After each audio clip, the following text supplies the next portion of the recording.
नमस्कार, मैं अभिषेक कुमार आप सभी का स्वागत करता हूं फोकस स्टडी विद अभी में। तो आज हमारा क्लास नंबर 2 होगा एनटीपीसी सीबीटी 1 में जो सवाल आपके पूछे थे और हम लोग कैसे ख़त्म कर रहे हैं, ऑब्जेक्टिव वे में चीज़ों को नहीं ले रहे हैं। क्वेश्चन तो मैं ले ही रहा हूं, लेकिन साथ के साथ अगर आपसे वंदे भारत से क्वेश्चन पूछा है तो उससे रिलेटेड जितने भी एक्सपेक्टेड बन सकते हैं वो भी मैंने ले लिया है। उससे कुछ करेंट का इश्यू भी अगर होगा तो उसको भी मैंने ले लिया है। मतलब कि प्रीवियस की वीडियो आप जब देखोगे, पहली वीडियो हमारी जो थी इसकी पार्ट नंबर 1, तो अगर वहाँ पे एक सवाल था दर्रा से, पासेस से क्वेश्चन पूछा था दर्रा से, तो पूरा दर्रा हमने डिस्कशन कर लिया था। उसी प्रकार अगर हमने देखा था कि आपसे पूछा गया था कि पानीपत की पहली लड़ाई के बारे में, तो हमने पूरी की पूरी जितनी भी युद्ध हुई थी, चाहे खानवा का युद्ध हो, चाहे चौसा का युद्ध हो, चाहे घाघरा का युद्ध हो, चाहे तराइन का युद्ध हो, हर एक युद्ध को हमने मेडिवल की जितने भी युद्ध थे हमने उसको कंप्लीट किया था। कब हुई थी ईयर और उसमें कौन कौन पार्टिसिपेट किए थे, कौन हारा था और कौन जीता, तो उसको कंप्लीट किया था मैंने। और उसी प्रकार जब हमने आगे बढ़ा था तो आपका इन्वायरमेंट से लेकर के कुछ चीज़ें थी, तो जितनी भी पर्यावरण से जितनी एक्ट थी, एक्ट का महत्वपूर्ण क्या उद्देश्य था और उसकी स्टैब्लिशमेंट ईयर और उसकी हेड क्वार्टर, ये सारी चीज़ें हमने कवर की थी। उसी प्रकार एक इंपॉर्टेंट जो कल्चर से आपका सवाल बन जाता था, उसको जितने कल्चर आपके बनते थे उसको मैंने डिस्कशन कवर कर दिया था। सवाल आपका था कुंडन कूलम क्या था, न्यूक्लियर पावर प्लांट के बारे, तो पूरा का पूरा हमने सातों के सातों न्यूक्लियर पावर प्लांट देखा था। और अगर आपके पास थोड़ा सा टाइम होगा और आपने अगर उस वीडियो के बाद अगर थोड़ी सी एनालिसिस की होगी सीबीटी 1 के पेपर को, तो आपने देखा होगा कि कितने सवाल जब हमने इतने चीज़ों को पढ़ने के बाद किए तो आपके कितने सवाल निकल रहे होंगे। तो आज भी बहुत महत्वपूर्ण क्लास होगी। तो देखिए, सबसे पहले आपको करना क्या, हमारे टेलीग्राम ग्रुप को ज्वाइन कर लेना है। और हाँ, जो परेशान स्टैटिक जीके को लेकर, तो भाई आज नहीं कल वीडियो बनी हुई है आपकी जो क्लासिकल डांस है, पूरी स्टेट वाइज और मैट्रिक के भाषा, मतलब कि अपनी देसी भाषा में चीज़ों को याद करवाया, तो किसी को माइंड भी नहीं करना है। स्टैटिक जीके का कल वो वीडियो आ जाएगी। तो आपको करना क्या है, वो क्लास एकदम रट्टा मार लेना, उस क्लास में ही मैं पूरा याद करवा दिया हूँ। क्योंकि देखिए, घर में बैठ करके आपको चीज़ें याद नहीं होगी अगर स्टैटिक वगैरह की बातें कर ले तो, और मैं आपको कभी याद करा भी नहीं रहा हूँ, इतने अच्छे से सिस्टमेटिक वे में चीज़ों को समझाते हुए चल रहा हूँ। बाकी आपका थोड़ा सपोर्ट चाहिए भाई। अच्छा, एक चीज़ और मैं डिस्कशन कर दूँ क्लास के स्टार्ट करने से पहले, ताकि आपको दिक्कतें ना आए। देखिए, जैसे ही हमारे चैनल पर आइएगा फोकस स्टडी विद अभी में, तो सबसे पहले आप होम सेक्शन में नहीं होम सेक्शन तो आपको खुलेगा, बाद में आपको जाना है प्लेलिस्ट में। इस प्लेलिस्ट में जैसे ही आएंगे तो आपको दिखाई पड़ेगा NTPC CBT 2 and group D का ये प्लेलिस्ट बना हुआ, जिसमें आपको कहीं नहीं कुछ खोजना है, स्टैटिक जीके जाना है। यहाँ पे 4 वीडियो अपलोडेड है, आर्ट एंड कल्चर की 1 वीडियो, 2 वीडियो में कंप्लीट। इंडियन हिस्ट्री देखिए कोई महत्व नहीं है, अगर आप हमारे ये सब लेक्चर अगर नहीं देख रहे हैं तो कोई महत्व नहीं है। उसके बाद आइए आप यहाँ पे जो अभी ये सीरीज जो चल रही है, यहाँ पे दूसरी नंबर की वीडियो ये आ जाएगी, और यहाँ पे टोटल 3500 प्रश्न का पूरा डिस्कशन टॉपिक वाइज सिस्टमेटिक में एक्सप्लेनेशन के साथ होगा। उसके बाद संपूर्ण भूगोल का ये वीडियो 5 वीडियो में आपका पूरा कंप्लीट मैंने करवा दिया है। उसके बाद ये विश्व भूगोल बहुत महत्वपूर्ण है, और आज देखिएगा कितने सवाल आपके एनटीपीसी में बने हुए हैं, ठीक है।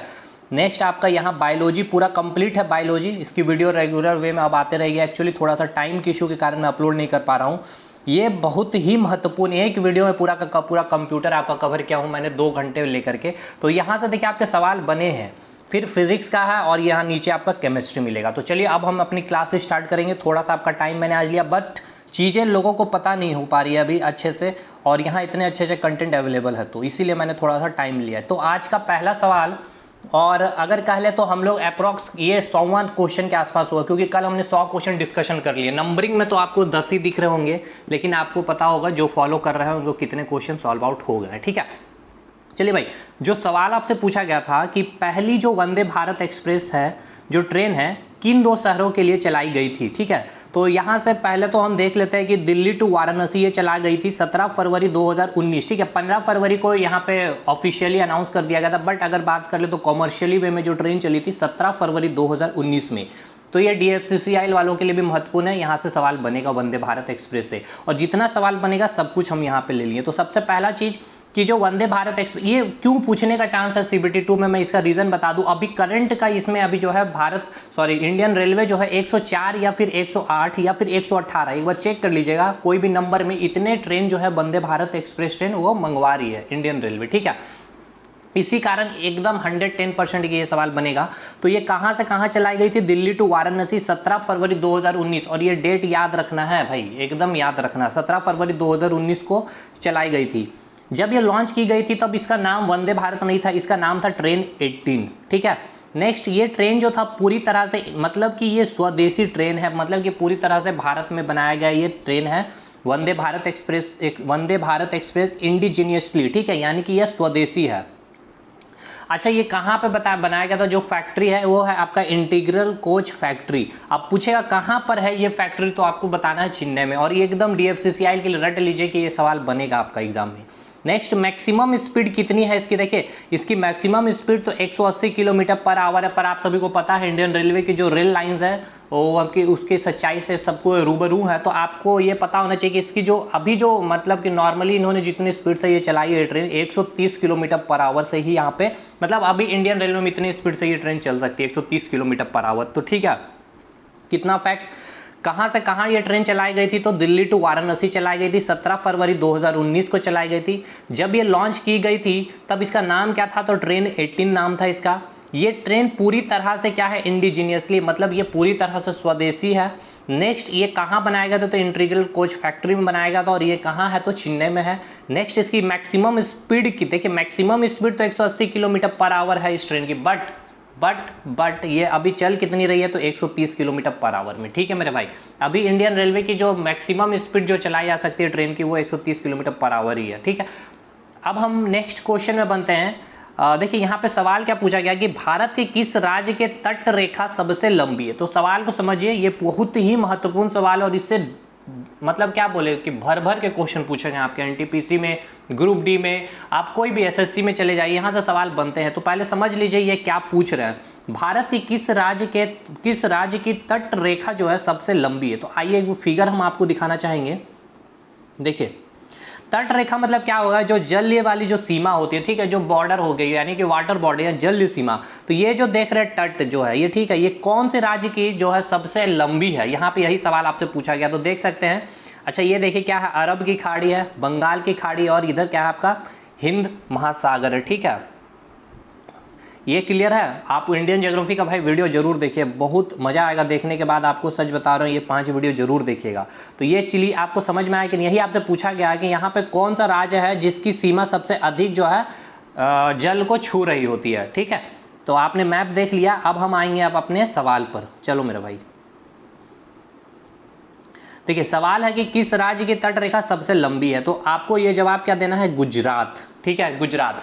अच्छा एक चीज मैं बताऊं, स्टैटिक जीके का जो 6वां नंबर जो वीडियो होगा ना, बहुत तहलका मचाने वाला वो वीडियो होगा, और उसमें मैं अपना मेहनत दिखाऊंगा, उसमें मैं अपना कहते हैं ना कि एक हुनर दिखाना, मैं दिखाऊंगा किस तरह चीज़ों को समअप मैं करूंगा। पूरा आर्ट एंड कल्चर में बहुत अच्छी चीज़ है, इतना अच्छा कंटेंट, इतना कुछ दे दूंगा ना कि आप लोग भी बोलिएगा वाह वाह वाह।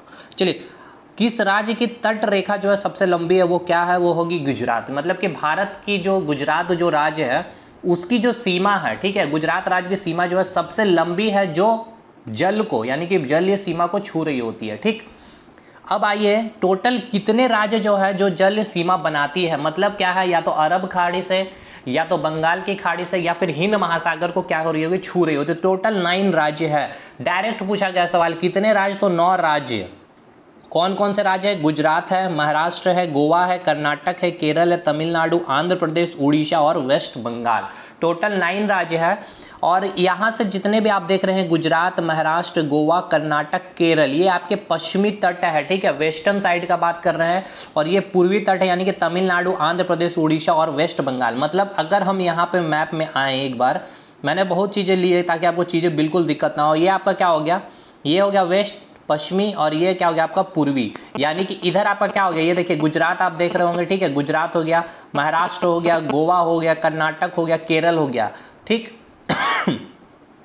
तमिलनाडु, आंध्र प्रदेश, उड़ीसा और वेस्ट बंगाल। बस ये जो आप राज्य देख रहे हैं, गुजरात, महाराष्ट्र, गोवा, कर्नाटक और केरल, 1 2 3 4 5 6 7 8 9, ये 9 राज्य देख रहे हैं जो क्या कर रहे हैं? जल से सीमा बना, जलीय सीमा बना रही है। और सबसे ज्यादा लंबी सीमा किसकी है? तो गुजरात की। आप देखेंगे जब गुजरात की सीमा, तो देखिए किस प्रकार से ये मुड़ी हुई है यहाँ पे। तो सबसे लंबी जलीय सीमा बनाने वाला कौन सा राज्य भारत का? तो गुजरात है।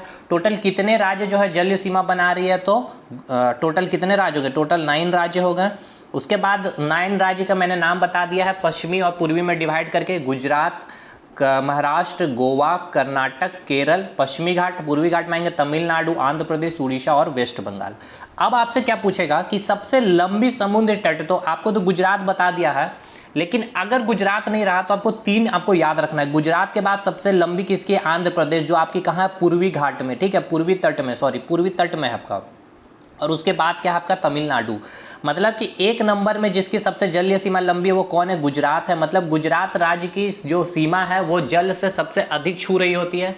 दूसरे नंबर में कौन है? आंध्र प्रदेश है, जिसका आंध्र प्रदेश राज्य की जो सीमा वो सबसे अधिक जल के साथ अपना बॉर्डर बना रही है। और उसके बाद कौन है? आपकी तमिलनाडु। लेकिन एक नंबर में कौन है? गुजरात। लेकिन रेलवे वगैरह का आप पेपर देंगे तो गुजरात एक से ही आपका काम चल जाएगा, याद रखिएगा। सबसे छोटी समुद्र तट की लंबाई कौन? तो आप सभी को पता होना चाहिए, सबसे छोटा राज्य ही गोवा है, तो वो सबसे छोटी सीमा बनाती है, जलीय सीमा बना रही होती है, ठीक है, जो आपका कहाँ? पश्चिम तट में है। और गोवा के बाद वेस्ट बंगाल और उसके बाद कर्नाटक। वेस्ट बंगाल उसके बाद थोड़ा सा अधिक सीमा और उसके बाद कर्नाटक थोड़ा सा अधिक सीमा बना रही होती है जल के साथ। तो मेनली आपको याद रखना है गोवा और गुजरात, ठीक। अच्छा, अगर पूछ ले कि भारत की जलीय सीमा की लंबाई कितना है, तो 6100 किलोमीटर। मतलब क्या? ये चीजें आपसे पूछ रही है, टोटल लेंथ आपसे पूछा जा रहा है। ये जो आप पूरा यहां से यहाँ देख रही है, पूरा का पूरा लेंथ कितना है? तो 6100 किलोमीटर भाई, ठीक है। अच्छा, यहाँ पे देखिए आपका जो लक्षद्वीप है और अंडमान और निकोबारी, ये भी तो जल के साथ सीमा बना रही है। लेकिन ये देखिए ये कहाँ? मुख्य भूमि से, मुख्य भूमि मतलब क्या? ये जो भारत का मैप जो देख रही है, मुख्य भूमि हो गया भारत, लेकिन ये मुख्य भूमि से बाहर है तो इंडिया में ही, इंडिया ही में ही कंसिडर करते हैं हम इसे, ठीक है। लेकिन ये मुख्य भूमि से बाहर है। तो अभी देखिए सवाल कैसे आपका बनेगा, देख लीजिए, समझ लीजिए इसको पूरा अच्छे से। तो पहला तो लेंथ आपसे पूछेगा कितना है जलीय सीमा की लंबाई, तो 6100 किलोमीटर है। उसके बाद देखिए अगर वो इंक्लूड करता है अंडमान और निकोबार और लक्षद्वीप, ठीक है, अंडमान निकोबार और लक्षद्वीप को जोड़ देने पर भारत की कुल तटीय सीमा कितना हो जाएगा? तो 7516.6 किलोमीटर होगा। जब हम इसकी लेंथ को भी अगर जोड़ दें, किसकी लेंथ को? अंडमान निकोबार और लक्षद्वीप की लेंथ को अगर हम जोड़ देते हैं, देखिए इसकी भी अगर तटीय सीमा को जोड़ दे और इसकी भी तटीय सीमा को जोड़ दे तो 7516.6 किलोमीटर हो जाता है जलीय सीमा। और अगर इसको हम नहीं जोड़ेंगे तो 6100 किलोमीटर होगा, ठीक है। अब आइए मेरे भाई, अब अगला सवाल आपसे क्या पूछेगा? यहाँ पे देखिए अगला सवाल आपसे पूछेगा ये कि भारत की कुल द्वीपीय जो द्वीप हैं आपके कौन कौन से? अंडमान निकोबार और लक्षद्वीप, इनके तट की लंबाई कितना है? तो भाई देखिए ये मुख्य भूमि में ये है 6100 और ये टोटल अंडमान निकोबार भी और मुख्य भूमि, तो इसको माइनस कर दीजिए तो कितना आएगा? 1416.61 किलोमीटर इसकी लंबाई होगी द्वीप पे की, किसकी? अंडमान निकोबार और लक्षद्वीप, ठीक है मेरे भाई। तो भाई ये पूरा आपका जो आपका तट मतलब जलीय सीमा से जो आपका सवाल पूछा जा सकता है और पूछा गया है, उसको भी मैंने पूरा कंप्लीट डिस्कशन समझा करके रटा करके नहीं किया है, ठीक है। सबसे पहली बात ये, आज का सेशन बहुत महत्वपूर्ण है, पूरा का पूरा प्रेसिडेंट मैंने कवर कर दिया, ठीक है। और फिर आपका जो अमेरिका से जो क्वेश्चन, बहुत अच्छी अच्छी चीजें आज है आपको मिलेगी। चलिए खैर अभी स्टार्ट ही है, ये आपका क्लियर हुआ कि नहीं? एक बार रिकॉल कर ले।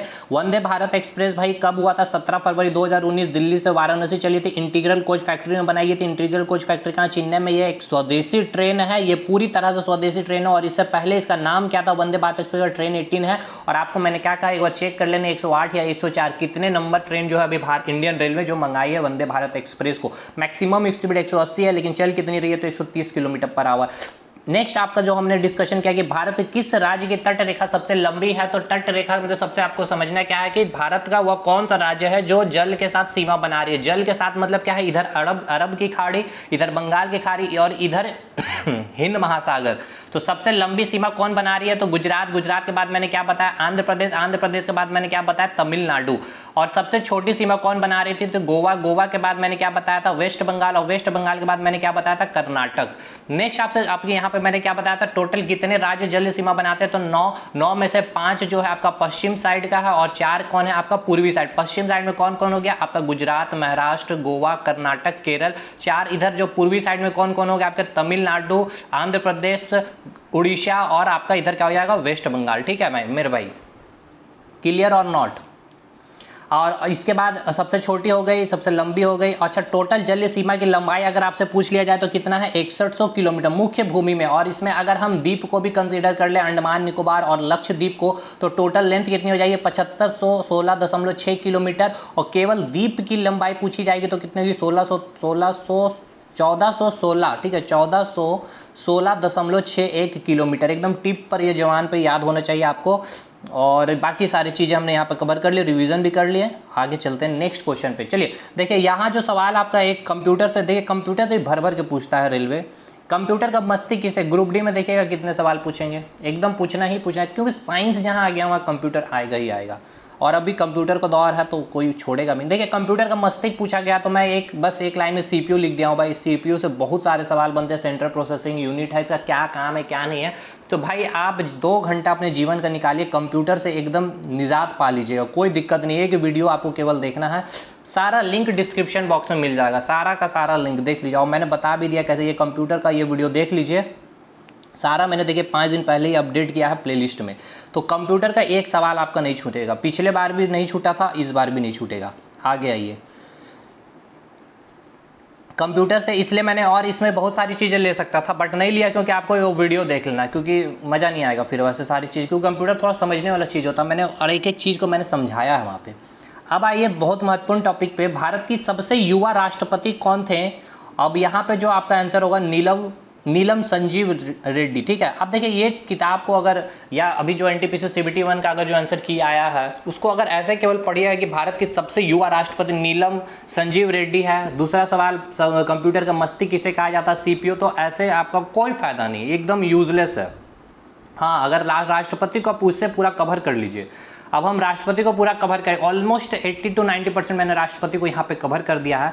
अब देखिए राष्ट्रपति, सबसे युवा राष्ट्रपति कौन थे, तो नीलम संजीव रेड्डी है। अब इससे पूछेगा क्या क्या, सबसे पहले तो प्रेसिडेंट का आर्टिकल, कौन से आर्टिकल में बताया गया कि भारत का एक राष्ट्रपति होगा, तो आर्टिकल 52 में। अब हम कोई यहाँ पॉलिटी नहीं पढ़ा रहे भाई, एकदम फैक्चुअल डाटा की बात हम यहाँ पे करेंगे। राष्ट्रपति को ओथ कौन दिलाता, शपथ कौन दिलाता, तो चीफ जस्टिस ऑफ इंडिया। और in the absence of chief justice of India कोई भी सीनियर मोस्ट जज ऑफ सुप्रीम कोर्ट का जो हो सकता है, यानी कि अगर चीफ जस्टिस ऑफ इंडिया, अभी presently chief justice of India कौन है करंटली बता सकते हैं, कमेंट करके बताइए मुझे। और वो कितने नंबर के, 45th के हैं, 46th के, कितने नंबर के, मुझे कमेंट करके बताइए। देखिए अगर चीफ जस्टिस ऑफ इंडिया अगर प्रेजेंट नहीं है भारत के किसी भी कारण से, ठीक है, तो उस समय शपथ कौन दिलाएगा प्रेसिडेंट को, तो उस समय कौन दिलाएगा, सीनियर मोस्ट जज जो है सुप्रीम कोर्ट के, सबसे ज्यादा सीनियर मोस्ट में जो जज हैं वो सुप्रीम कोर्ट के होने चाहिए, वही जो होंगे प्रेसिडेंट को, राष्ट्रपति को शपथ दिलाएंगे।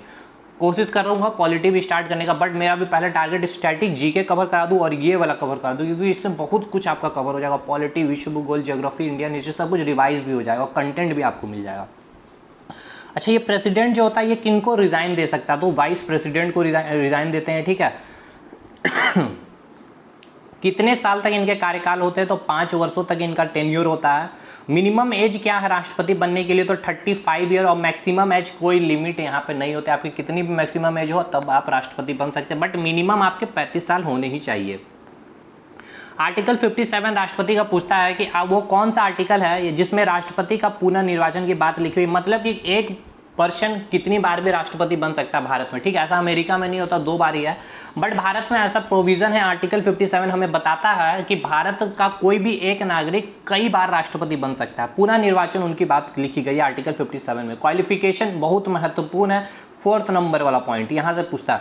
सिटीजन ऑफ इंडिया होना चाहिए, नॉट ऑफिस ऑफ प्रॉफिट। क्या होता पता है, बाद में जब पॉलिटी की बात करेंगे तब। एज कितनी होनी चाहिए, 35 ईयर कंप्लीट होनी चाहिए, और must be eligible to MP of Lok Sabha. कोई जरूरी नहीं है कि वो एमपी होना ही चाहिए लोकसभा, बट वो इलिजिबल, जो भी कंडीशन है एमपी बनने के लिए लोकसभा के, वो सारे के सारे इलिजिबल को वो फुलफिल कर रहे हो, तभी आप जो है प्रेसिडेंट बन सकते हैं, ठीक है। तो अपने ऊपर एग्जाम्पल लेकर के सब चीज करिएगा तो पॉलिटी पढ़ने में बहुत मजा आएगा, जब हम पढ़ाएंगे भी आपको। तो 4 क्वालिफिकेशन आप देख रहे होंगे, citizen of India, not office of profit, age कितनी होनी चाहिए 35 साल, must be eligible to be MP of Lok Sabha, ठीक है। तो पूछेगा क्या एलिजिबल किसके लिए चाहिए, लोकसभा या राज्यसभा, तो हमेशा याद रखिएगा लोकसभा के लिए वो एलिजिबल होने चाहिए, क्योंकि वो वहां के एमपी बन सकते हैं, सारा क्वालिफिकेशन उनके पास होना चाहिए। नेक्स्ट, राजेंद्र प्रसाद के बारे में पूछा जाएगा। 3 टाइम्स प्रेसिडेंट बने थे, जब पहला बार जब वो प्रेसिडेंट बने थे कब, 1950 और 1952, ठीक है। 1950 में बने तो 1950 से 1952 तक, तब क्या था वहां पे ये इलेक्ट नहीं हुए थे, ठीक है।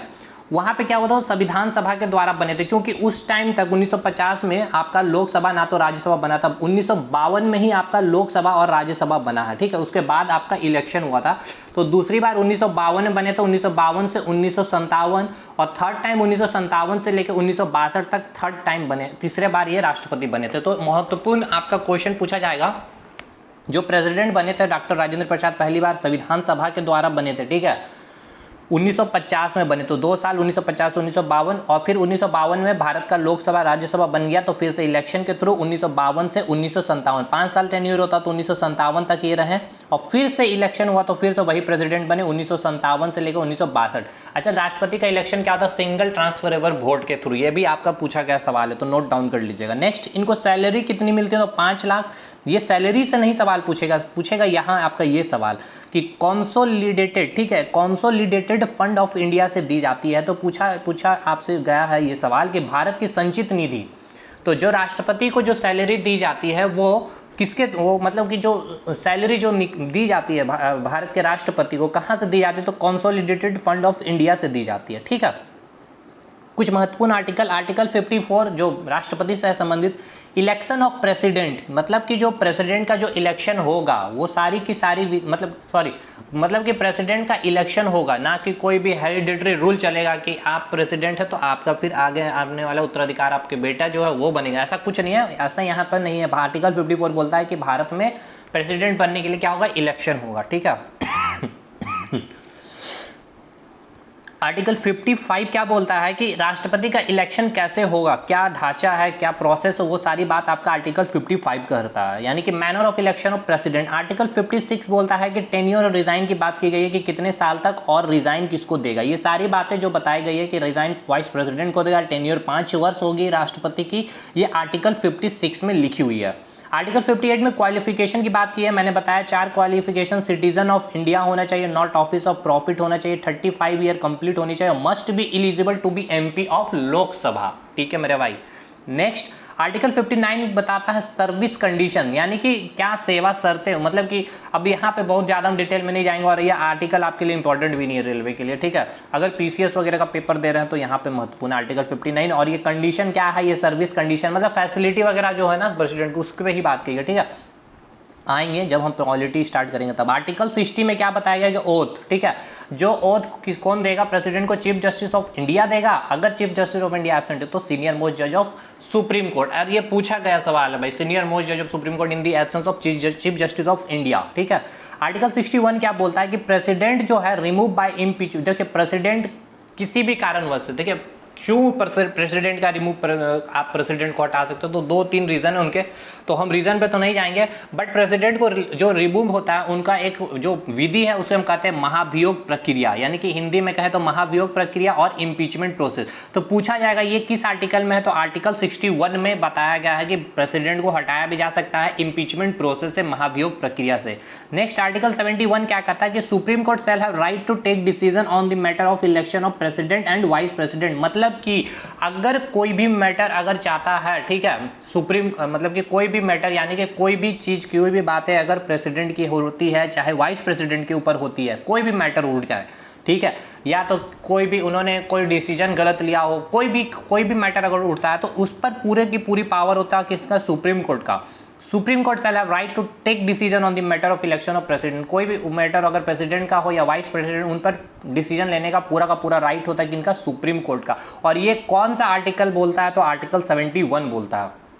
हम देखिए नहीं जा रहे डिटेल में, ये सब बहुत अच्छा टर्म है आपको समझने के लिए, हम लेकिन ऊपर निकल रहे हैं, क्योंकि रेलवे एसएससी स्टेट का पेपर देने के लिए इतना नहीं है, बीपीएससी वगैरह देना, जेपीएससी देना, तो थोड़ा सा डिटेल चले जाते हैं यहाँ पे, ठीक है। लेकिन हमें तो भाई सब कुछ कवर करना है। आर्टिकल 72 में क्या बोला गया, पार्डन पावर, क्षमा करने की शक्ति। अच्छा, आप डिमोरलाइज नहीं होना, डिमोटिवेट नहीं हो जाना कि भाई कम, पूरा का पूरा इतना ही आपको करना ही है आपके एग्जाम में, एनटीपीसी के लिए, ग्रुप डी के लिए, डीएफसीसीआई के लिए, एसएससी के लिए, स्टेट जेएसएससी ओ, बिहार एसएससी, बिहार दरोगा के लिए भी मोर देन सफिशिएंट है ये सब सारी चीजें।